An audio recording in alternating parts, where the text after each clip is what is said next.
ભારતીય ડેલિગેશન અત્યારે અનેક દેશની મુલાકાત પર છે, ત્યારે ડેલિગેશનની એક ટીમનું નેતૃત્વ કોંગ્રેસના સાંસદ શશી થરૂર કરી રહ્યા છે. અમેરિકામાં શશી થરૂરે ચીન વિશે નિવેદન આપ્યું છે. એમણે કહ્યું છે કે ચીન એવું તત્વ છે જેને ભારત-પાકિસ્તાન વચ્ચેના સંઘર્ષ વચ્ચે અવગણી શકાશે નહીં અને પાકિસ્તાનમાં ચીનનું મોટું હિત રહેલું છે. ચીન પાકિસ્તાનને 81% સુરક્ષાના સાધનો પૂરા પાડે છે. જોકે પાકિસ્તાન એ સાધનોનો ઉપયોગ સુરક્ષા માટે નહીં પણ હુમલા માટે કરે છે.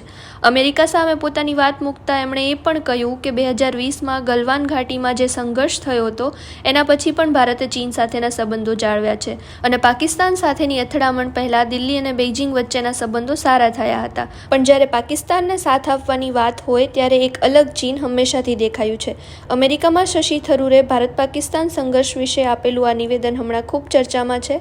તમારું શું કહેવું છે આ વિશે? અમને કમેન્ટ કરીને જરૂરથી જણાવજો.